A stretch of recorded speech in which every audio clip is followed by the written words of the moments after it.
Hello, and welcome back to Unboxing the Internet. I'm Judith, and with me is Monica and McKenna, and we are continuing to unbox the Marvel controversy. Unbox the Internet. It's my turn. I'm super excited. So, will you take the magic box lid? I'm going to avoid McKenna's tiny. Okay. So, this is interesting. These are 3 comments, and they were all 3 of them on Beth Elderkin's 109 article of April 1st. So this is from commenter GWC.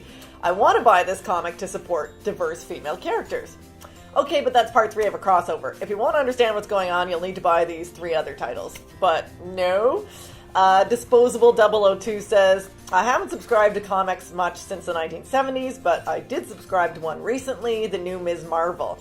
New character, origin story, Pakistani-American Muslim girl, mostly free of ties to existing plot lines. I was excited about it, thought it was great. Now, though, she's joined the larger Marvel universe with all the multiple timelines, crossovers, convoluted histories of characters that have been active for decades, not worth following her into the morass. And then finally, from Atomic Buffalo, David Gabriel, listen up, dumbass. Diversity brought me to your comics. I bought all the new characters and loved them, and crossovers and epic events chased me away, specifically when you cut short the compelling individual narratives of those new characters for the sake of some stupid multiverse wrecking ball. Discuss. This came up a lot. I mean, not the specific thing. Like, there were definitely a lot of people, and that's why we want to talk about who gets to be a fan. Yes, there were lots of fans who were saying that diversity was chasing them away and they wanted their traditional characters. There were a lot of people saying, I love these new characters, I find it exciting. And there were people saying, this brought me to comics, and yes, I'm happy to do them. But there were so many people who said, it is not about diversity, it is about events and event fatigue. So... yeah, and there is a difference here, again, those different readers. The people with the history, and even the people with the history are tired of events. Yes. Everyone's tired of events. Secret Empire is almost over. We're almost out of events for a while, they promised, maybe. But the idea of how you read. Mm-hmm. I have read comics my whole life, but I have always liked the trades. I've always liked contained stories. And Marvel Unlimited does help me with events because I don't feel like, oh god, I have to invest $5,000 in understanding this one story and getting all the context. Yeah. But it does mean that it's hard to follow. If I am happily following Kamala Khan, or if I am happily following Miles Morales, or if I am happily following a character, and then all of a sudden, oh, this is Civil War II, and I have to go and find out about this Ulysses character, or, oh, this is Secret Empire, what's happening with Captain America? You have that idea that you can't read an individual story. You can't follow an individual story. And having, especially the new characters, I think are going to get hurt by this. Because people who are just putting their foot into the waters of comic reading aren't going to want to keep going. Yeah. Yeah, I understand that. And as someone who has just started reading Marvel, for this project, and also because the diversity is cool to read about, I bought the Young Avengers comics because I knew who America Chavez was from the internet, and also I knew who Hulkling and Wiccan were, and the other characters I was really confused about, and even these characters that I knew, I didn't know their complete history, so I was confused about that in the actual comic. But within the comic, there are stories that you don't need to know the history to enjoy. So I understand the comments that say that they're confused what's happening, but there's also stories that you don't have to know what has happened. Mm-hmm. Yeah, I mean, I think it's interesting whether or not this, how this relates to the controversy. Definitely, I think in 2 ways. One is Marvel scapegoating fans for something that is actually Marvel's fault? Mm-hmm. That Marvel is actually they've gone wrong-handed with their events. The question of whether or not they did too much too fast in terms of diversity is another one that we could get into. But definitely, I think Secret Empire has really turned off a lot of people and making... didn't happen, so we're not talking about it. But so is Marvel using diversity as a kind of way in which people have traditionally stereotyped fans? Going back to Henry Jenkins and Textual Poachers, there's a long history of fans feeling under attack by mainstream culture. And is Marvel sort of constructing them as racist, underground dwelling trolls who don't accept diversity, when in fact what they aren't accepting is a constant run of really poorly done events that destroy individual titles and keep individual writers from being able to do something. Second point, it's an interesting question about the new readers thing, right? Because I'm a comics nerd. I love the universe. I love the MCU. I love going to something like Infinity War and going, yes, it probably won't be a good movie, but it's audacious to bring in all these different storylines and characters, and that's what comics does.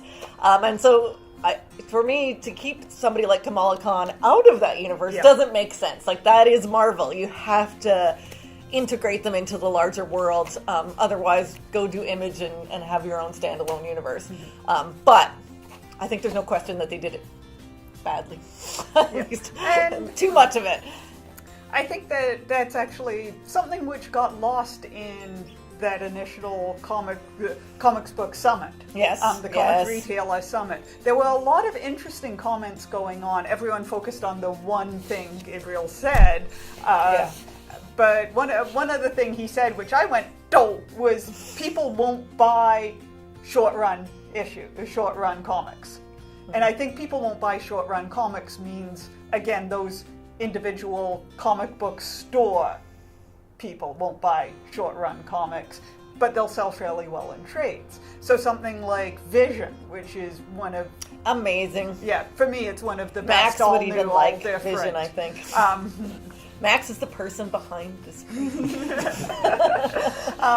And it's not overtly about race, though Vision is red-skinned, and his roboticism is about being different. Yeah. It's not explicitly about gender, though the attempting to fit into a heteronormative 1950 types suburb is very much a critique of heteronormativity. And it's a 8-issue? No, 12-issue. 16-issue? I can't remember. A number of issues. It was a number of issues. It's professor speak. It was a story that began, ended, was beautiful. Yeah. Was perfectly crafted. Yeah. And as someone who's really interested in narrative, I like that self-contained narrative. I also do like the messiness. Yeah. Of the multiple storylines and multiple stories. Yeah. I like being able to read non-linearly as well, too. So you find a character you like, you go back and you trace other lines.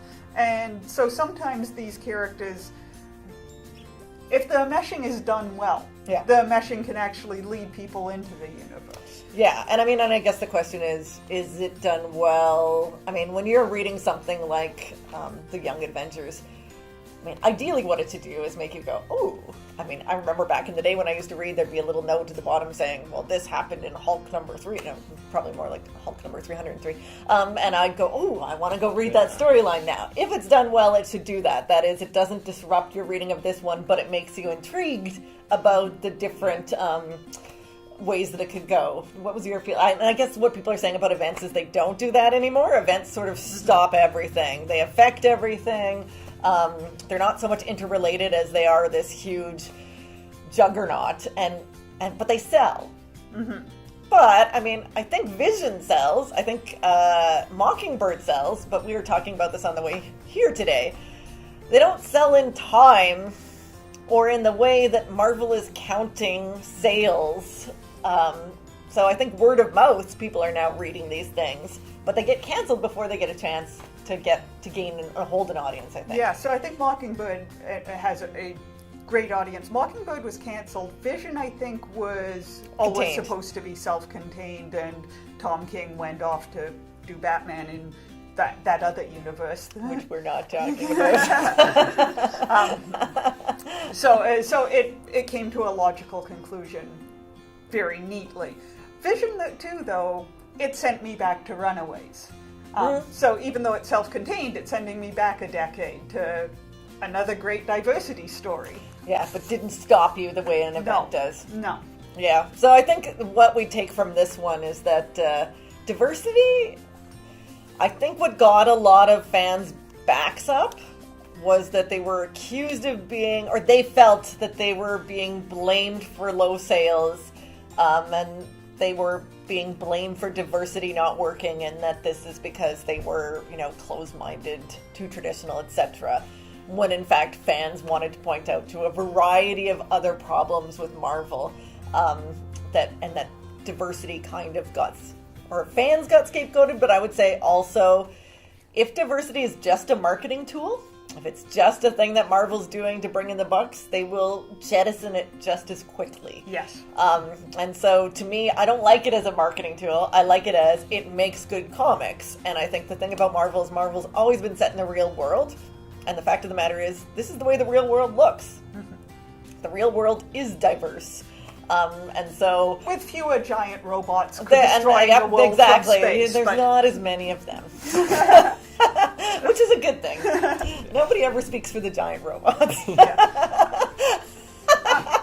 Maybe we'll have them. I don't know. It's maybe a bit too early to speak. Yeah.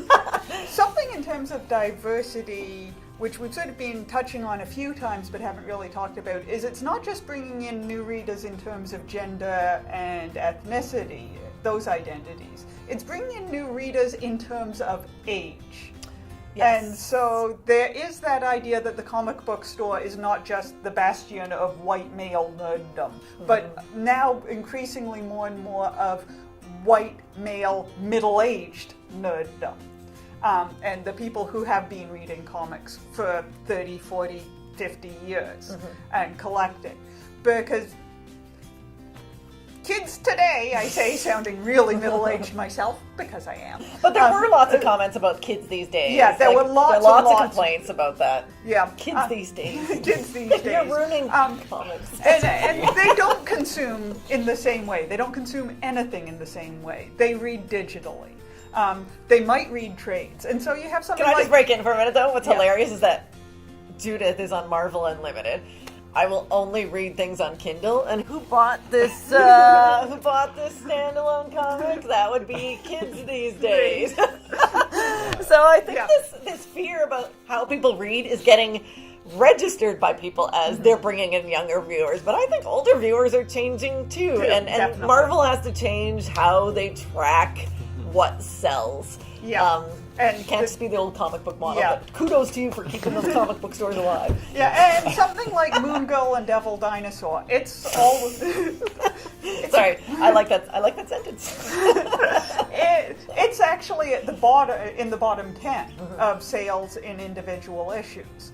But it has great sales in terms of trades, and it's marketed as well through Scholastic Books. Yeah. So it goes into the schools. Yeah. And the kids get a hold of it, and so it can really operate as a gateway drug.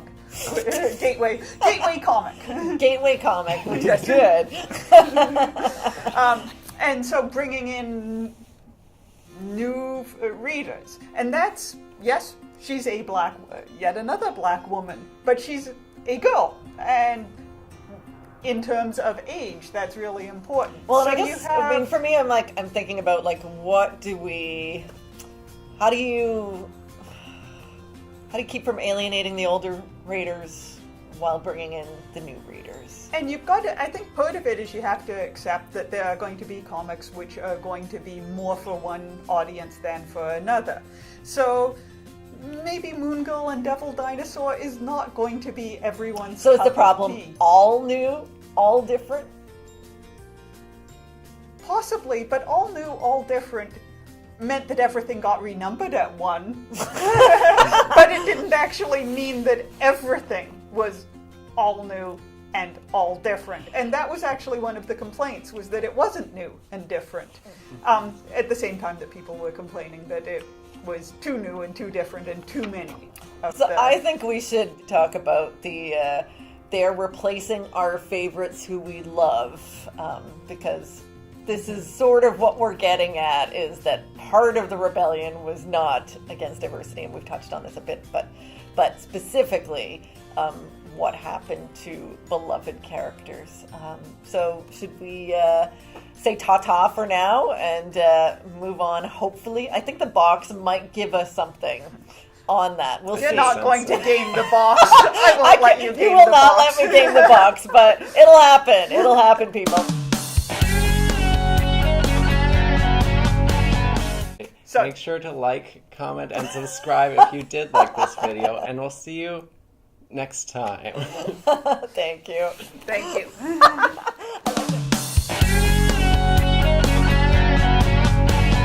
Unbox the internet. Nerds will find a way. Unbox the internet. What's with kids today? Wonder Woman, Spider-Man. Look out now, I'm just a fan, but I've got something to say, and that's okay.